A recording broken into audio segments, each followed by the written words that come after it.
Ladies and gentlemen, boys and girls, I'm the Gnarly Gnome. This is the Weekly Pint. This is not a show. Again, as it seems to be the case, if it was a show, I would be apologizing for being really late. But since it's not a show, I don't have to apologize. We just do this whenever we're able to do it. For those of you who follow me on Twitter, you got a step-by-step rundown of what was happening tonight, and it is all the fault of my youngest child, the 2-year-old, just decided that he did not want to go to bed tonight. So we fought, we battled. I'm going to say that I won, but if I say that, it means that he's going to be up in like an hour just messing with me again. So I won't say that. Nobody wins. Nobody ever wins at all. The phone is not plugged in, so there is no call in tonight, just because I couldn't do it, guys. It's been a long couple hours trying to make this happen. So, you guys know the drill. I assume that if you're tuning in at 10:30 at night, you understand this show and you are a somewhat regular of the show. You can type wherever it is that you're listening or viewing live and take part in the chat, and that is what you see on the screen right here. If you're listening afterwards, sorry you couldn't take place. Julia's commenting on my shirt. This is the AFC division, AFC North division champs for 2015. I didn't have time to change my clothes. It's just what I was wearing today. But in the background, you see right there, the Houday beer, which we can definitely talk about tonight. The explosion of excitement that is this year's release of the Houday beer. The last time it was released, not coincidentally, is 2015. That was when the bottles. I should have grabbed more accessories. I should have grabbed the all of the series of Houday beers. But in 2015, there were bottles that Christian Moorline released. Sorry, I haven't cracked open a beer yet. This is just water. I don't want to be not that exciting, but I need a drink.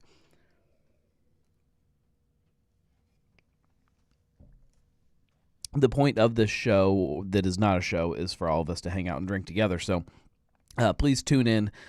Please chime in and tell me what it is that you are drinking. I have one that I'm about to dive into, but when I crack it open, it is definitely something that we could talk about. Julia says the whole thing sounded like a cluster. I'm glad they put this out, but man, there are a lot of people mad about it. So I'm torn on it. So I went down this morning to snag my 6-pack, which is right there, and I didn't get it. I had to call in a favor to get this one. It was so crazy down there. There was no chance of me even getting close to the building in any reasonable amount of time. If I had parked and I had walked back and I had gotten in line, I think I would have got one. I think. I don't know that for a fact. But from what I heard, we were talking about a 4.5 to 5 hour wait-ish to get in line if you were not there really early this morning. And still walk away with a 6-pack. That being said, there are some 6-packs that will be headed out into to distro tomorrow. I don't know where. I don't know exactly how many. I stopped by the brewery. Is it a brewery? It's not a brewery. I mean, it is a brewery. There's a brewery there. The brewery does not brew currently, but a non-brewing brewery is still a brewery, right? I don't know. But I stopped by that place that has a brewery, and hung out for a little bit and talked to them about this whole thing and how they felt about it and what they thought they did right and what they thought they did wrong. And they were canning currently. There was beer in a tank, and they were cranking it out and canning it. So there is more coming tomorrow. I don't know how much. They don't know how much. Just depends how much they can get out of that tank, I guess. I don't know, guys. It's very complicated. But I'm excited to see it. I'm glad they released it. There's a lot to be said about that. The term hooday is copyrighted. You cannot do this. This is not it's not kosher. Much like other places, or even that place over the years, they will get a cease and desist for this. I'm sure. The idea is that it will be done by then. They won't release any more after that. Julie wants to know if I'm going to drink it or if it's going to be 30-plus-year-old and handed down to your kids. No, I'm going to drink it. I don't play that game. There are things sitting around here in the basement that have not been drank, but that's not because I won't drink them. There is nothing down here that I wouldn't drink, haven't drank, or won't be drinking, if that makes any sense, including hooday beers. I have tried all of the releases recently. So we're talking about 1981, 1988, obviously 2015. I've tried them all in the last few years, and some of them are great, some of them are horrible, but I've drank them because I have them. So no, these will be drank. I don't think any of them will be saved. I'll probably give most of that 6-pack away. One of the cans will definitely stay here in the basement, but all the other ones will probably go away. But probably not before I drink them. That's the funny part, is that I will probably drink all of these and then give empty cans to people for collectibles. Julia says, "Damn, that could have been a Prost episode, a vertical of hooday." Yeah. So actually, hang on. Talk amongst your. Let me go grab my vertical real quick.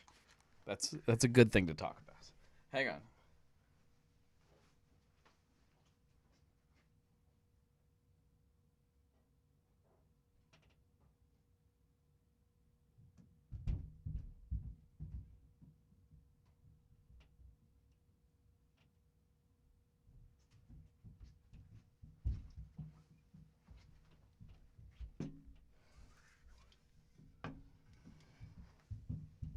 All right.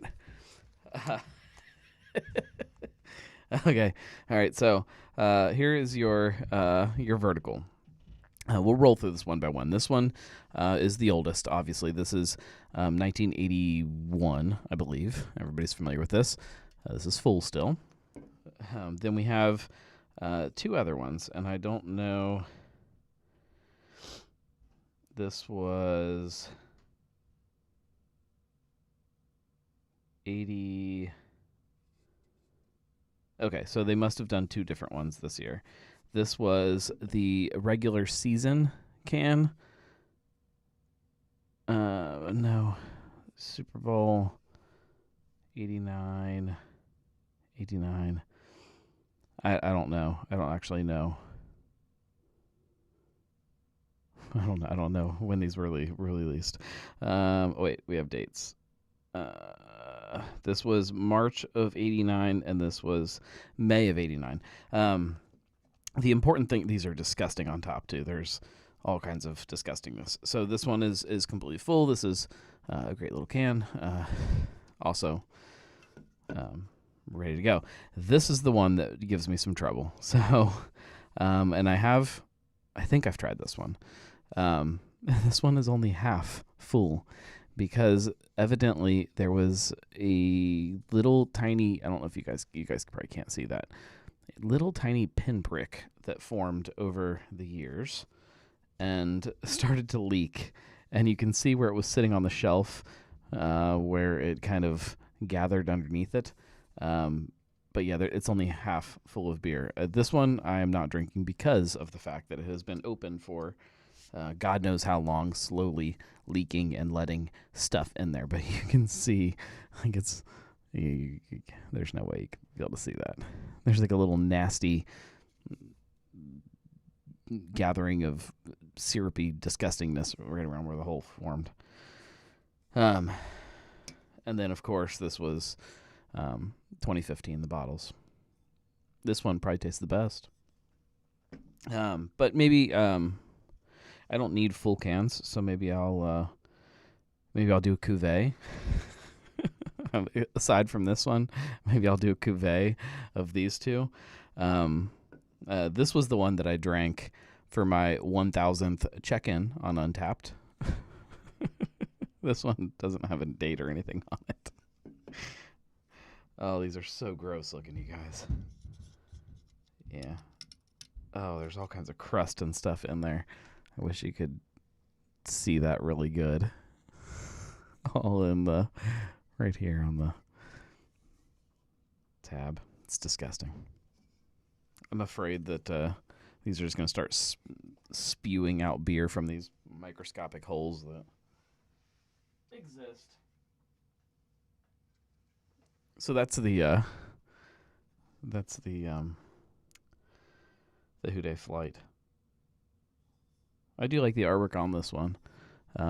It doesn't obviously kind of follow through with that one, but it does have a neat little picture of the skyline in the background, and I like that one. This will not be part of my my cuvee because it's boring because it probably tastes good. I don't know, good is the right word. I mean, it's 7 years old, so it doesn't taste foul. I'll tell you what, if the Bungles win, I will cuvee those two Houdays. These I will be drinking throughout the game no matter what, win or lose. Julia says that she has the Cincy shirt with the old Houday logo on it. I think I'm in the minority that I kind of like the artwork on these. I like the new design. I think it looks good. It's retro enough, but still not. So I'm excited. This weekend is going to be fun one way or another. Let's crack open a beer. I pulled one out of the cellar, sort of, not out of the actual cellar. This has been refrigerated the whole time. It's been tucked away in the back of the fridge, cellaring there. And I figured in memory of this week's news, we'll crack open a Rivertown beer. This is Sprink Ale. This is one of my least favorite beers that has ever come out of Rivertown. It was super sweet and over the top and just not my thing at all. It's a big beer. What is it, 11.1%. An Imperial White Ale, flavored with donuts and donut flavoring things. So yeah, just completely over the top, sweet misery. It says Belgian-style Imperial White Ale brewed with donuts, spices, and with natural flavor added. So we'll see how it's aged. I do have one still in the actual cellar. Marco says, sounds terrible. What could go wrong? I'm actually afraid that when I open this, it's going to spray all over my equipment right now. So cross your fingers. It has been in the fridge, so. All right. Nope. Okay. It's stable. That's a good sign. I definitely had a couple gushers this week. We could talk about that if we wanted to. I had some beers that were, I'm not pouring it all the way out because I'm afraid of what sits in the bottom of this can. I had a couple beers that were sitting in the fridge. One we can definitely talk about. I won't name who it was, but it was one of my Oktoberfest beers. I still have a handful, we'll say. There's probably 5 or 6 Oktoberfest beers left over in the netherworld of my refrigerator that need to be drank. So we're talking, if they were canned reasonably within Oktoberfest time, 6 months ish, which is old. I mean, it's not a fresh beer, but it should not be to the point where it explodes on you, and I had an exploder from a brewery that I would have not expected their beer to to go that way. Um, I and not that I expect a beer to re-ferment or anything like that. It's clearly something that shouldn't happen, but I would expect it more from something with lots of adjuncts or something made with donuts. Like it was all hot side, so I mean, in theory, there shouldn't be a lot of residual sugar, but um, I would expect it from something like that, not an Oktoberfest beer, but it did. I I had some packed in a cooler on ice, and I pulled them out of the cooler, and I was drying them off to throw them back in the fridge. And as I was drying it with the towel, I must have squeezed it just enough that the whole top went punk and popped out. And okay, set it down in the sink, and I got the other ones and put them in the fridge. And then I went back over to crack it open, and sure as shit, man, as soon as I touched the top of it, went everywhere. So. If any of you have a fear that might have been your beer, feel free to reach out, and I'll let you know if it was. The next time I talk to the place that it was their beer, I will definitely mention it. But joke's on me for keeping a beer for 6 months. Whatever. All right, let's dive into this. Let's see what a cellared Sprink Ale tastes like. This does not have a date on the can. Let me see if I can Google real quick.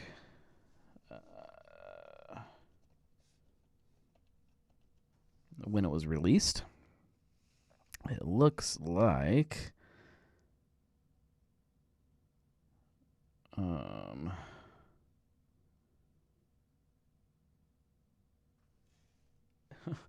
first thing that popped up was Butler County reminiscing a month ago about this beer.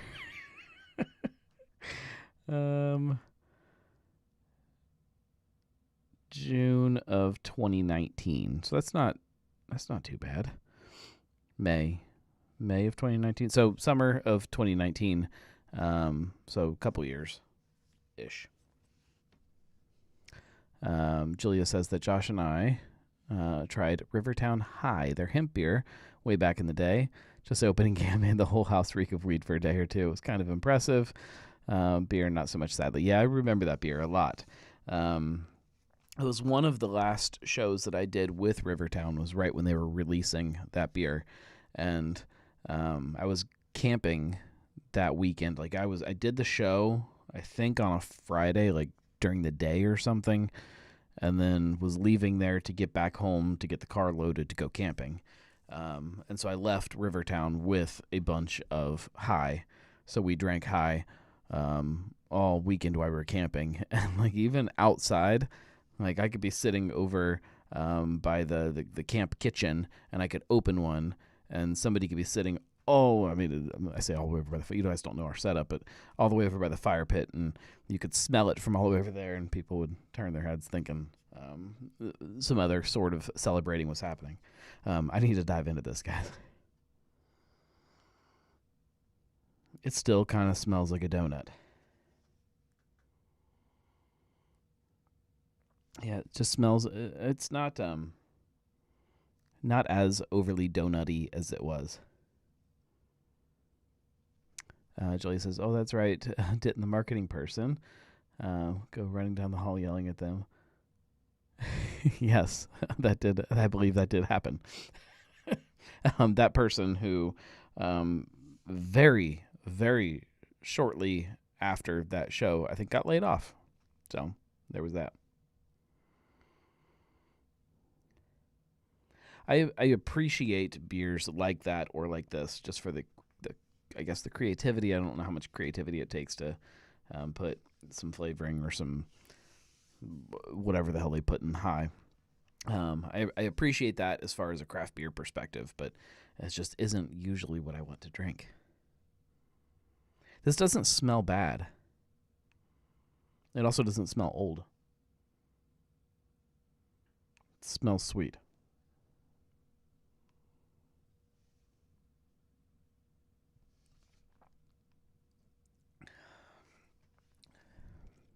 Okay. Um, it is definitely still sweet.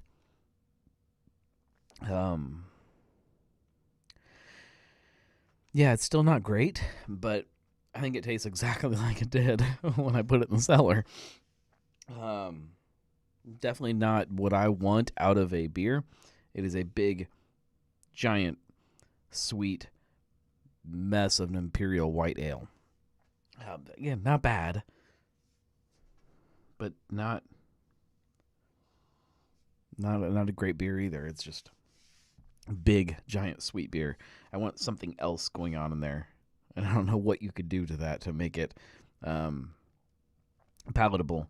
Uh, Not that this isn't palatable. It's exactly what it's supposed to be, and it is still exactly what it's supposed to be. It's a donut beer. I was curious to try it and see how it was going. We'll let it hang out in the cellar for I don't know, another 10 years or so. Let's see what happens. Actually, I have I don't think anybody from Shift Beers is on here, but if they are, cover your ears. I've been planning a package for Shift Beers for a while. That is a box of beers, a box of mystery beers. So cans like this that have a label on them, that the label can be peeled off so you have no idea what the beer is. And then I'll write something on it, some kind of code name, so that I can tell them what it is. But and they will all have to try them and try to figure out what the hell the beer is. This might be one of those beers that I throw in there. I have some stuff in the cellar, some cans that have been sitting for a while that could use some excitement like that.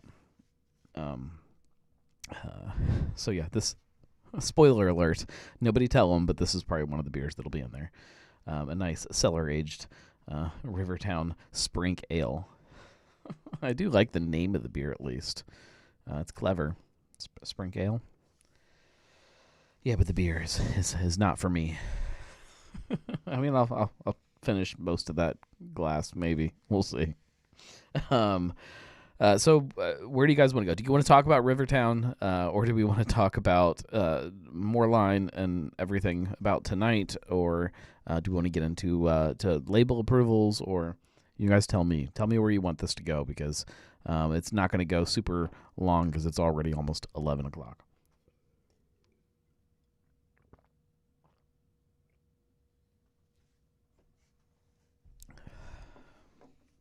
Otherwise, I'll just sit here and drink water while you guys stare at me. I should say, I think I have label approvals pulled. I pulled them when I was sitting upstairs, waiting for the boy to go to sleep, which meant that I was doing it from my phone. So, yes, I have some. Julie says, always like labels if there are any. If only a few, save them for next week. I say, who days? Since I honestly don't know what else there is to say about Rivertown. Yeah, I mean, so let's do this. Let's talk about Rivertown briefly, because I think I said everything that I needed to say in the post that I wrote, and I'm sure that you guys I shouldn't assume, but I would hope that you guys read the post, because it seems like a lot of people have read the post. Marco says, talk about Narrow Path. Yeah, so, I mean, I don't know what there's to say about Narrow Path either. I love Narrow Path. They were fantastic to sit down with, finally. Miles says, Rivertown and the beer released today. All right, so let me talk about Rivertown briefly. Rivertown, was one of the first craft breweries here in Cincinnati that I got to go to. They were one of the first craft breweries that existed. Between them and Mount Carmel, it was right around the same time for me where I started kind of getting into local craft beer and really, really appreciating the fact that this was beer that was made here at home, and understanding the I guess ramifications of that and what that meant to Cincinnati. They were definitely the first tour that I went on of a brewery, starting to kind of understand the process and how it all came together. I fell in love with Rivertown, deeply in love with Rivertown. I had nights in that Lachlan tap room that still to this day, the memory of that can't be beat by anything that a current tap room can do. Partially because of where I was in my craft beer journey, and partially because of where Cincinnati was in its craft beer journey. Rivertown meant a lot to a lot of people, myself included. Um, I don't think that the move to Monroe um, killed Rivertown at all. I think that they could have been successful there. I think they could have easily been more successful there if Lachlan had been able to stay open. As their Facebook page probably still says that it's under renovation and will reopen soon. I think that they lost sight of what made them Rivertown, and I don't know. I don't know if that's because of the ownership split and maybe some of the hostility between the two sides. If it was like a maybe emotionally, there had to be some kind of big change to Rivertown to kind of separate from that. I'm not a licensed psychologist. I can't speak to that, but there was definitely a change when that ownership split happened, and then when the move to Monroe was right after that, and then right about that same time, Rivertown losing some of that contracting business, which had to have hurt the bottom line of Rivertown. I don't know. I can't speak for what was happening internally at the time, but I can say from a drinker and from a fan of the brewery, that was definitely when things started to change for me. With that being said, I still loved Rivertown.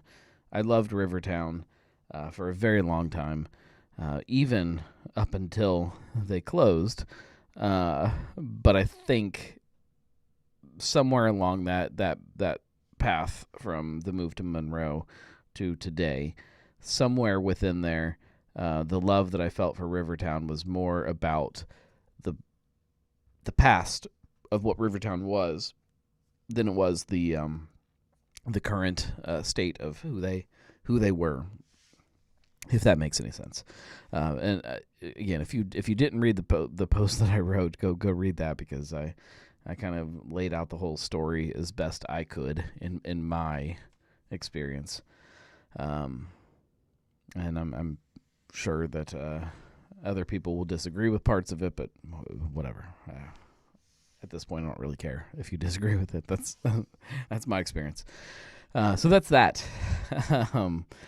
As far as the beer release today, Moreline there have been 3 times in the history of Cincinnati craft beer that I have seen something like this happen. And I'm probably stepping a little bit on a post that I'm going to have up tomorrow fairly early. It won't be like 6 a.m. or anything, but probably 9 or 10-ish, depending on when I'm able to get rolling for the day. But there have been 3 times in the history of Cincinnati craft beer that I have seen something like this happen, where craft beer and mainstream life collide headfirst. Fiona, the first Fiona release at Listerman, the Braxton Graders release, the first one, the Black Raspberry Chip, and then now this Moreline Houday beer.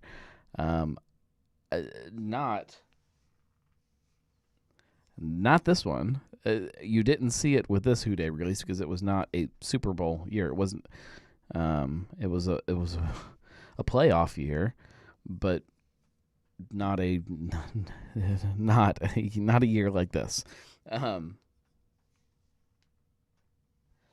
that collision of mainstream people who don't give two shits about craft beer coming right head to head with craft beer nerds and lining up for beer. I think it's something that's really important that we should see every couple years. There should be something that ignites the excitement like that around beer. I think it's important for craft beer. I think it's important for breweries to have these big flashes to kind of give excitement towards their brand and towards them. The difference this time was, when it happened with Braxton and Listerman, they were able to grab that thing, that spark that happened in their tap room and in their parking lot and people lining up for their beer, and they were able to carry it into something else and to use that to keep building something that they were doing. I don't know how Moreline does that. I don't know that they can. People lined up outside of a tap room that is not a tap room anymore. It's closed. There's, like I said, there's still a brewery there, but it's a non-functioning brewery. I would love to see something come from that. Marco says they won't. I hope that they can. I don't know that they will, but I hope that they can. I hope that they can find a way to use this to build this next stage of what Moreline can be. I think that I feel I don't have any evidence to back this up, and I don't have anything beyond my hopes and dreams that Moreline is not a dying brand. That Moreline is in the early stages of a new era of what they can do with it and how they can rebuild it, and that's not easy to do. But I think that it's possible. I think that days like today, where you see the excitement that people still have for retro brands and for nostalgia and for something that ties into Cincinnati deeper than stuff like this. There's room for it, and if you are able to capture a piece of that and let it grow and let it flourish, I think that there is room for a Moreline in Cincinnati beer of today, and if that makes any sense. If that's, again, I'm stepping on this post that I'm working on for tomorrow, so stay tuned for that, I guess, is where we'll leave that. There's a lot to be said about that. I'm not a fan always of some of the decisions over the years that Moreline has made, some of the people that have made those decisions, and how they've made them and why they've made them. I'm not always a fan of that, but the brand itself and some of the passion that there is behind that brand by people, I think is real and is something that is important. It's important in Cincinnati. Cincinnati's not a normal beer city, and the history that Christian Moreline represents, I guess, is important in today's craft beer explosion, I guess. It's important. It's important to me, and I think to a lot of people, whether we realize it or not all the time. We get very caught up in this and forget that it's about something else too. Cincinnati is not just stuff like that. It's a bad example, but all right. Stay tuned. Tomorrow early afternoon-ish. Check the blog. There should be a post about it. I'll probably share it on Facebook or something too. But let's do labels. Julia says, I just hope the disappointment from some people that tried to get the Houday beer today Our way of craft beer limited releases. Don't write off going to releases from this one experience. No, so that's interesting too. So I talked to, we could talk about hard soda. That's another thing. So I'm going to go in all kinds of circles here. So I was downtown this morning trying to grab the beer. Decided I was not going to wait, not going to hang out in those the line and to fight the crowd. So I left, and I also wanted to get up to Fig Leaf because Fig Leaf tapped their first hard soda. I don't know how much I'm supposed to really talk about this hard soda or what it is. I'm sure there's probably going to be more coming out about it in the near future. But it's not a seltzer. It's a hard soda. It's a super seltzer, as I call it. Marco says they're very close to each other. Yes, they are. It is just a much sweeter seltzer. And what I learned today is that I prefer it. They had their orange soda, orange hard soda, and it was to me a lot better than the Orange Crush. I also got a little sneak peek. Button Brian was there, and I made him give me a little taster of the birch soda that is not released yet. And I liked it better than the birch seltzer. Julia says, curious how that's going to be different from Astra, but I'll wait for the official announcement to try to judge. So the orange is on tap at Fig Leaf. Anybody can just walk in and try it. It's there. It's on tap. I don't know that they know where it's going to sit in their lineup or if it's going to be a long-term thing. So is Astra just their test batches of the hard soda? Yeah, I like that. That is definitely my truth, and I think that's how I'm gonna go with it. Astra has just been a test this whole time for hard soda. Let's roll into to labels. All we learned today was that I like hard soda. So I learned a lot about myself. Also, I learned that I don't know what I'm doing as far as pushing buttons here. Hang on. Whoops. There we go. Why? Oh, I'm hitting the wrong button. Sorry. I'm losing my mind, you guys. Okay. This is Squeezebox variant. So Squeezebox is... Julia says, you're going to try the hard Mountain Dew when that comes out? Absolutely. I will try it side by side with, what do we call it now? Is it just Blast or is it just Baja? I don't know what it's called anymore, but whatever that colored seltzer from March 1st is. I don't know what it's called anymore. Blast? Baja? Whatever. Squeezebox. Roasted red pepper gazpacho. Yeah, okay. So it's got strawberries, vanilla beans, roasted red peppers, black peppercorn, and garlic. Garlic and beer is always interesting. I will definitely try this one, but I don't know how I feel about that. And then, oh, it's so tiny. There we go. Key Punch, we've been seeing Urban Artifact kind of redoing all of the labels for their seasonal gozas. This is Key Punch. We all know it. We all love it. It is now their Key Lime Fruit Tart. So no longer called a goza. Same beer. There's still the salt. Still, like I said, still the exact same beers that it's always been. So nothing too crazy about that to get excited about, other than the new name. Brown Ale from Westside. Nothing crazy. It's a brown ale. It is 5.7%, and delicious.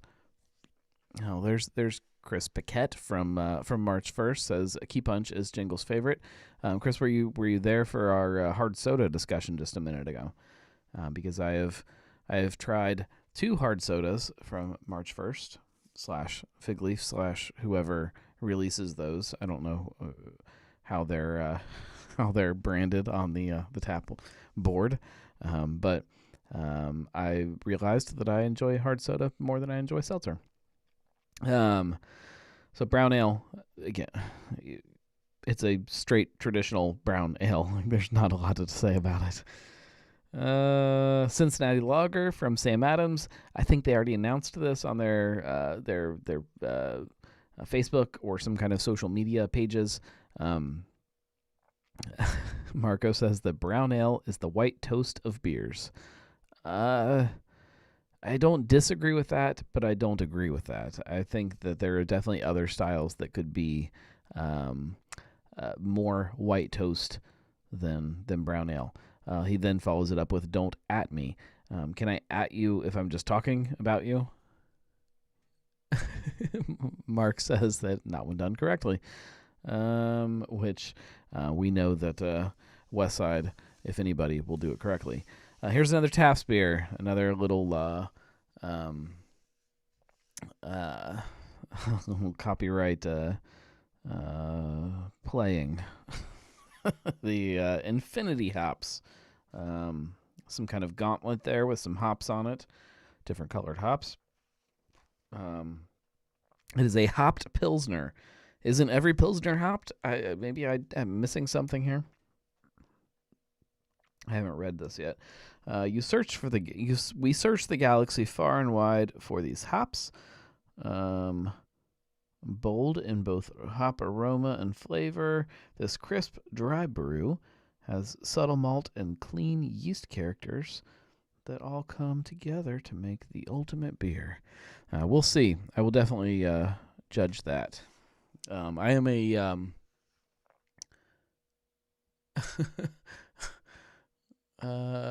Marco says IP theft much. Josh says Facebook has put Julia in comment jail. It timed her out. I didn't know that was possible. So, can you comment too much on a live stream? I thought that was the whole point. That's funny. Maybe other people have to comment in between your comments. I love that Julia got put in jail because of the stream. So, Infinity hops.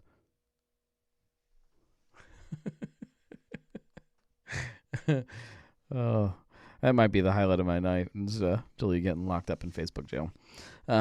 Bourbon Wheel. It's fine. This is good for her. It's probably not good for her. I'm sure she's yelling. Bourbon Wheel. This is from Kerrigan. This is a bourbon lemonade. Bourbon whiskey with natural flavors, 7.5%, gluten-free, made with real juice. I don't know if this fits into their sparkling spirits line, their seltzer line, or something else. But this is a bourbon lemonade, which sounds delicious. I'm all about it. I like just about anything with booze in it. So sign me up for that. I want Bourbon Wheel. Yeah, I'll take some too. I will definitely be getting my hands on that as soon as it's announced and released. I guess I should preface that, if it is announced and released. All of these labels are just labels that come through the TTB. This does not mean that they are guaranteed to be released, or if they are, when they will be released. So, Marco says that Real Juice was one of my nicknames in high school. Marco had a lot of nicknames in high school, is what we've learned throughout the span of their show and our show.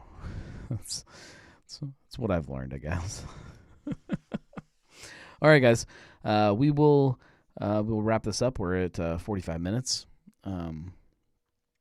Sorry that we got Julia locked up in Facebook jail for spamming.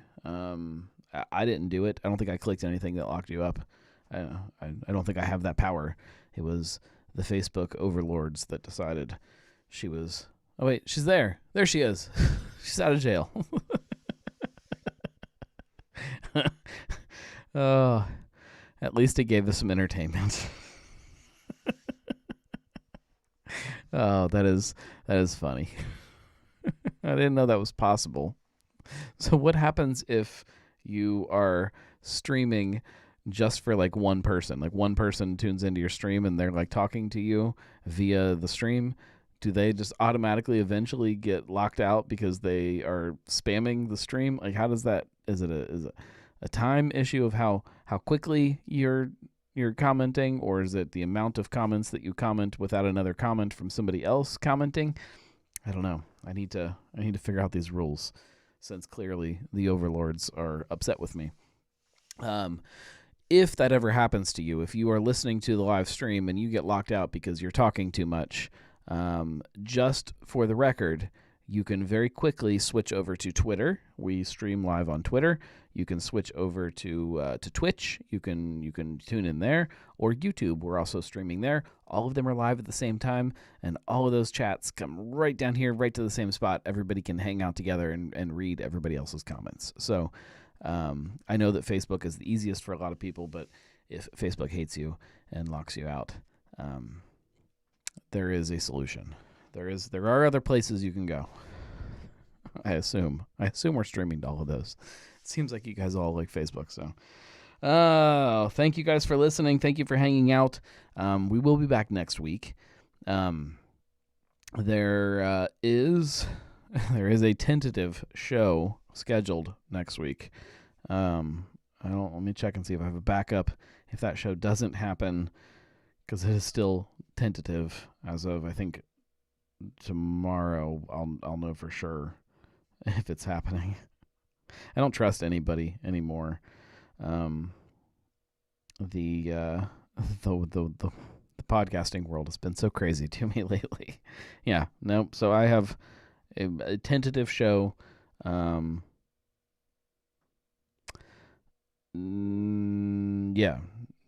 I could make a backup work otherwise if it doesn't actually work.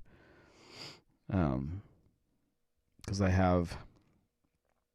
I'm recording in theory during the week this week, and then also this weekend I have something scheduled to record. So either one of those could be.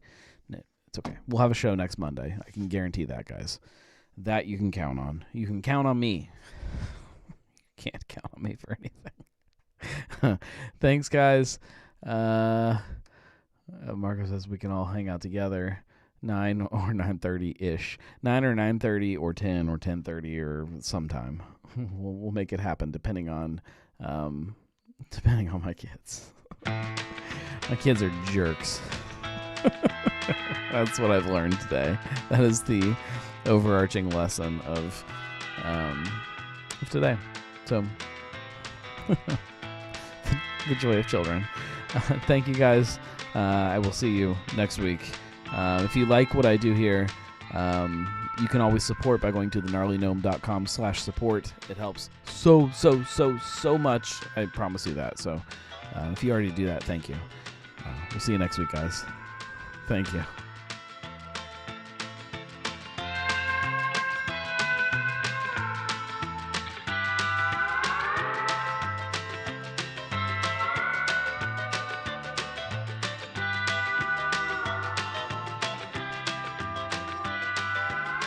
Nobody noticed that my on-air sign was working properly tonight. I had to pull the LEDs from inside it out and put in a different LED thing that I can now control by my phone, which is pretty cool. Disappointed that nobody noticed.